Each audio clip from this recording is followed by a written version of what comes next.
All right, folks, this is my review of episode 1, season 6 of Fear the Walking Dead. And this episode is entitled The End is the Beginning.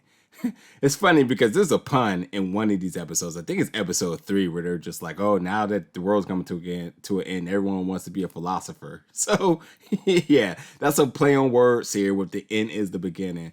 But like this episode was like, episode was amazing. And there's no spoilers, so you don't have to worry about anything. You definitely will be able to enjoy this episode without, major plot details that would ruin your experience. So definitely, I got some details for you here, but like nothing that's going to ruin your experience here. But if you have not seen it yet and you choose not to watch it, I totally respect that. But I'm definitely going to be talking about the episode, but just nothing of the like super really deep spoiler ish stuff that's in this episode. But yeah, this episode opens up like the opening scene. First of all, the title scene where you see Morgan in it is, I love it. And again, like I said in my preview episode, each episode you're going to see a title scene with a character that lets you know who the episode is going to be about. So that opening title scene is just absolutely fire. I can't wait till the season's over because I definitely need all the wallpapers with them. But exactly, it starts off exactly with the name of the episode. Like you see a guy spray painting the end on the wall, eventually finishing it with was the beginning. But I gotta say, like, dude, the opening scene is just it's mind blowing. It's really mind blowing because we get introduced to this bounty hunter who has a bloodhound, by the way. And like that's a major asset in this like apocalyptic world. Like the bloodhound who can sniff out anybody's trail, who can sniff out resources for you. Like he's a major asset on your team. But the bounty hunter is actually being, well, he's being tasked to track Morgan right now. Obviously by Virginia, who still has a big beef with him. So she sends out this guy who gets this man. And as we see in the very, very beginning, this guy Walter, who must have had a contract on his head. Well, yeah, as we see with this new battle axe that this guy has, like, yeah, this guy Walter fell victim like super early. But yes, the bounty hunter is out for blood, and is out for Morgan's head, by way of Virginia.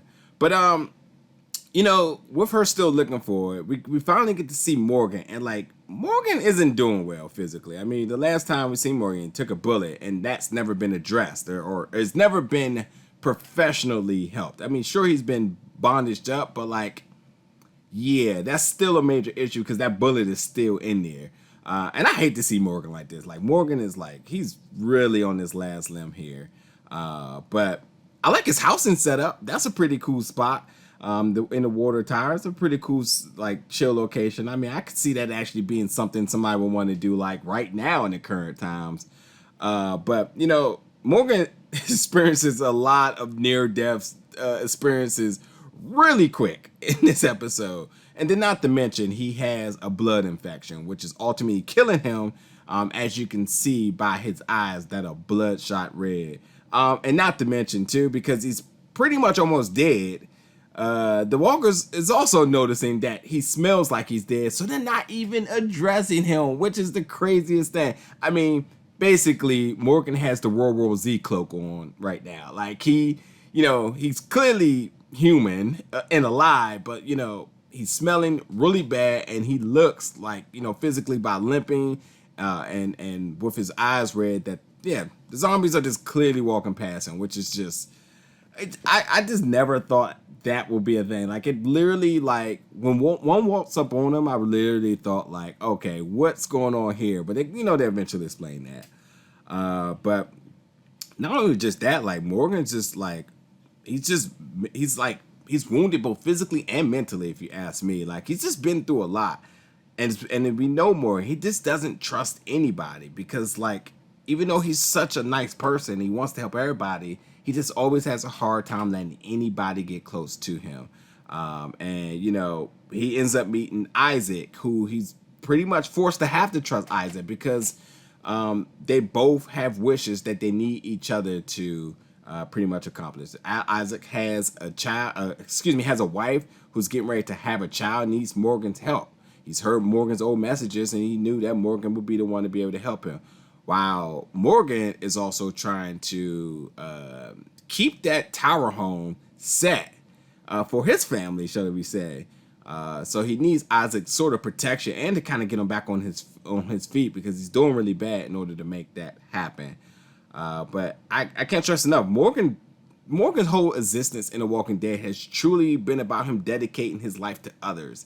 He's constantly helping others. He's just truly selfless. But I gotta say, the final showdown in this episode is intense. It's actually really beautifully shot as well too.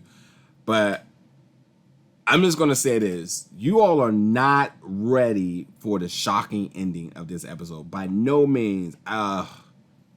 It gave me so many chills and emotions. Like, you're just not ready. Like, season 6 is going to be crazy, and this is just the first episode here.